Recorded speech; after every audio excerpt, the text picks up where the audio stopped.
There are 6.5 billion people in the world, but we all look the same when we lie.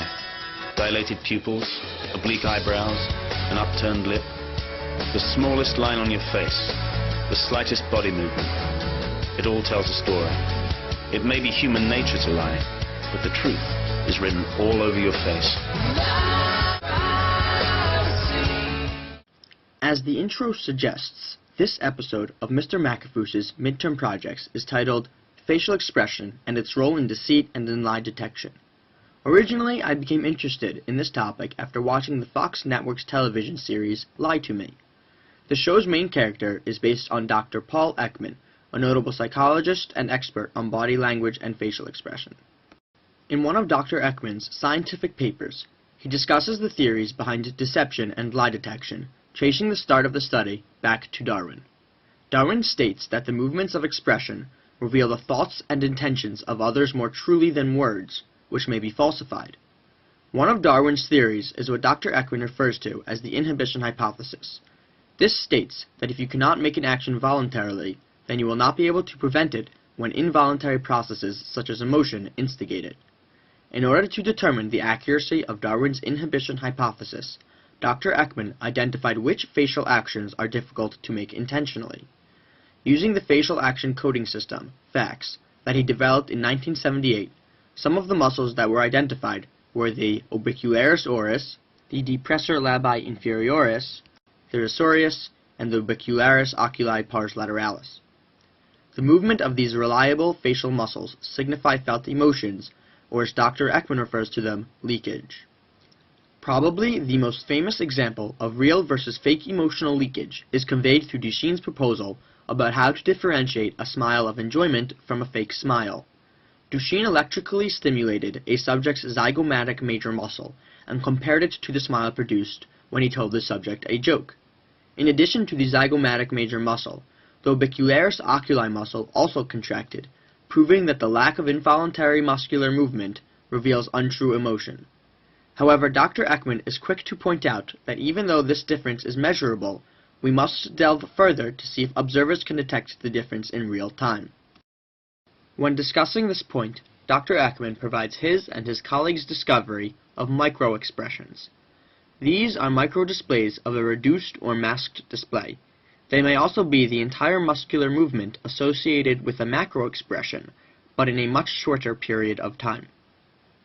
Micro-expressions have been found to be very dependable sources of emotional information, and the ability to see and read that information can be taught quickly and then used in real-time scenarios. An extremely notable discovery is the asymmetry in expression. When children were asked to imitate facial movements, the movements produced were asymmetrical, while the spontaneous expressions resulting from real or felt emotions were symmetrical. This important factor was consistent in adults who were told to smile while watching pleasant and unpleasant films. In the end, Dr. Ekman warns that no single source of demeanor is completely trustworthy and resistant to efforts of disguise, nor is there a source that should be disregarded because it is completely untrustworthy. When assessing whether a person is lying, he cautions us about Othello's error. Othello mistook his lover's look of fear as a reaction of a woman caught in betrayal, as opposed to the fear of being disbelieved. It is important to know that emotions do not tell you their cause, and that further questioning must be used to determine the causes of the emotion.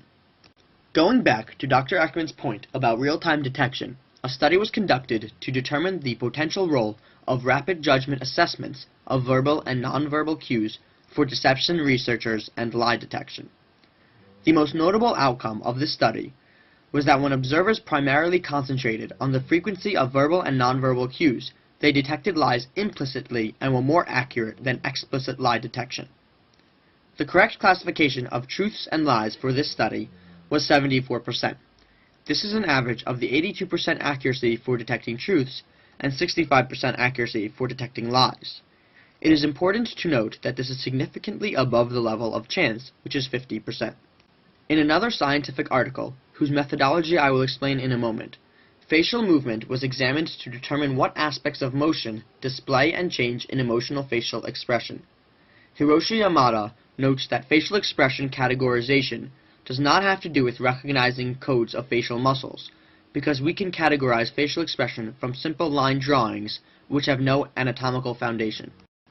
Vasily proved this in 1978 using Johannesson's point light display experiment. Vasily had human subjects' faces painted black, and white marks were put on the face at random. Observers could judge facial expression easily, suggesting that certain patterns of facial movement provided expressional information independently of information of other cognitive areas. Two experiments were designed to test this possible explanation of facial expression recognition. In the first experiment, 20 male undergraduate students and 16 female junior college students utilized the computer graphic system Schematic Expressions of Emotions, SEE, to produce facial diagrams depicting basic emotions. They each changed the original neutral diagram 6 different times to make basic schematic expressional faces by moving 8 feature points. After this initial deforming phase, the students were presented with one of the 6 categories and the corresponding face they had drawn. If he or she felt it necessary to modify the face, they did so in the same manner as before.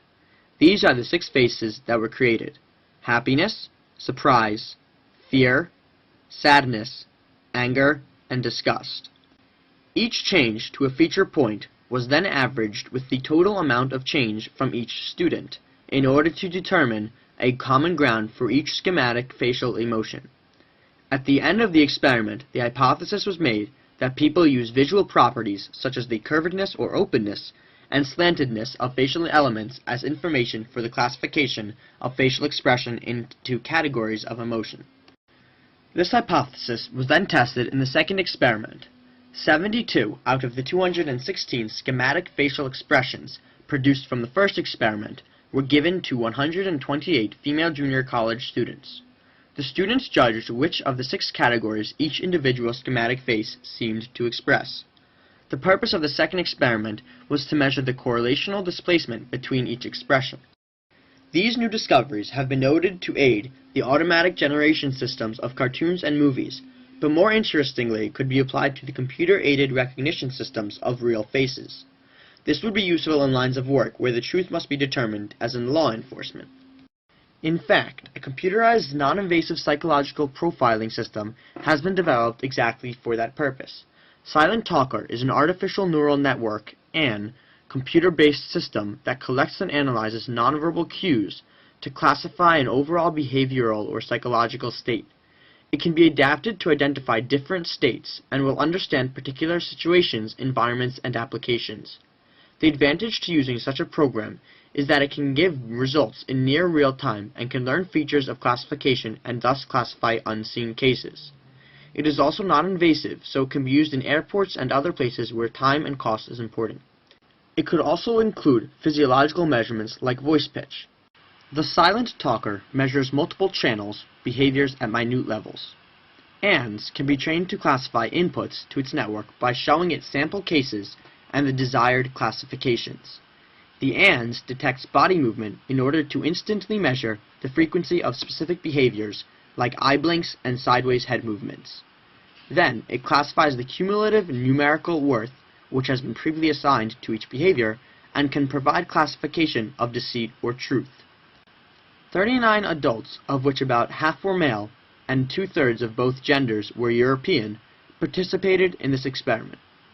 They were each given a number and individually entered a room with a table, chair, and a box under the chair.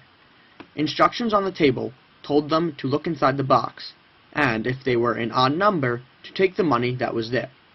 They were instructed that they would be interviewed, but that they were not to reveal if they had taken the money. The questions from the interview were the same for each interview. After the first round of interviews, each individual got another number, even or odd, depending on whether they had already taken the money or not. Then, they went through the process again. For future reference, an unplanned interview refers to the first time a subject was interviewed, and therefore does not know any of the questions he or she will be asked, as opposed to a planned interview, which was when the subject had already been exposed to the series of questions in the interview. 24 channels of data were measured whose theme consisted of face, head movement, eye gaze, eye closure, blushing, and for simplicity, known data, i.e. gender, race, and planning. After identifying the object, like face or eye, and the position of the object, the program consolidates data about the object so it can be used for classification. Normally, the program is exposed to a training set, and then, once a certain predefined criteria is met for the number of correct classifications, a test set is used. This occurs until another predefined percentage of classification accuracy is reached.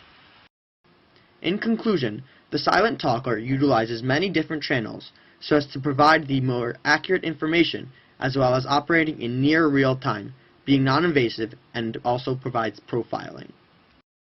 Thanks for listening, and just before you go, here's a quick overview of what we talked about. We progressed from the main ideas behind deception and facial expression, such as the inhibition hypothesis, to rapid judgment assessments, to the categorization of facial expressions, and finally to the computer-based system for analyzing facial expressions in near real time. Thanks again, and have a great rest of the year.